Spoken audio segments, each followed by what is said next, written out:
Good morning, folks. I'm out in the garden today and I'm harvesting some of the leaves off of this cabbage to take in the house for us to eat, and wanted to speak with you about secondary edibles on plants, and specifically today on the cabbage.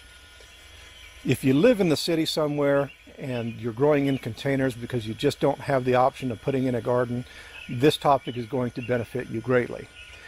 Now, typically when cabbages are grown, they will grow them, wait until the head is ready, they will harvest it, and then they will have a meal or two that they get from it. With the secondary edibles on the cabbage, and that being all the leaves that you're seeing all over, those are actually edible.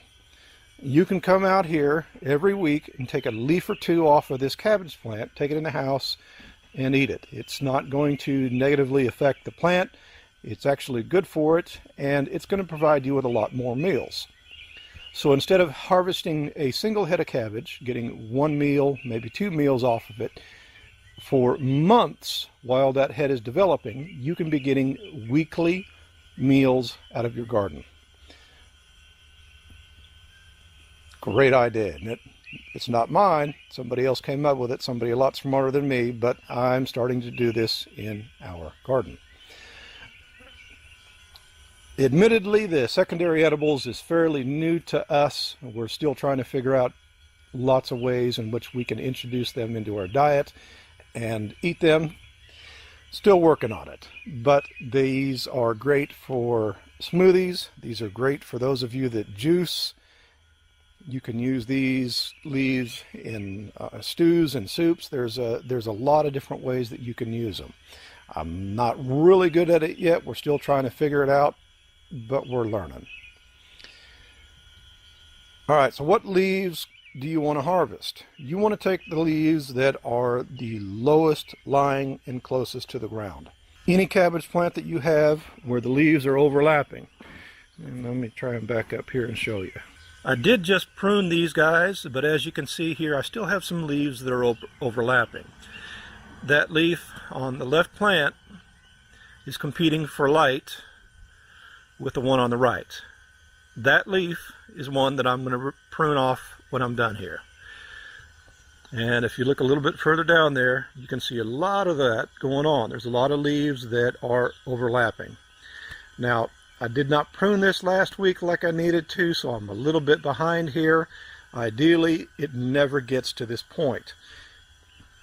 Now, there are lots of plants that have secondary edibles on them. I'm just talking about the cabbage today because, well, I'm pruning cabbages.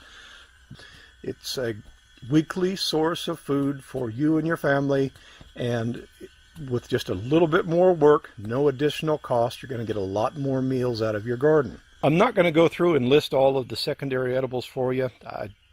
Truthfully, I don't know what they all are. If you have the Mittleider Gardening Course book, in the back of it there's a document,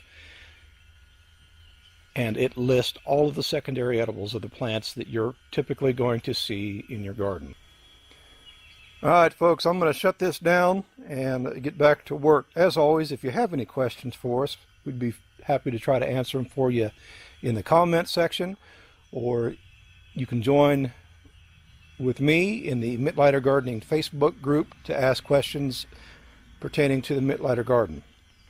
As always, we appreciate you taking the time to watch our videos, and we look forward to seeing you in the next one. Have a quality day. All right, folks, I know that I've already signed off, but I wanted to show you what this looks like after I have pruned it, and to share more information than I neglected to share in the first part of the video in why we do this. Now, with these plants opened up, I've already mentioned they do not have to compete for the sunlight. It also allows me to do a visual inspection on the plant more easily to look for any insects, a leaf that is damaged or not healthy and needs to be removed. When I put my weekly feed in the garden here, I feed these guys every week. I can put that food down between the two rows of cabbages, and it also makes it easier for me to put water in here to water them. All right, there you go. I hope this helps. Have a good one.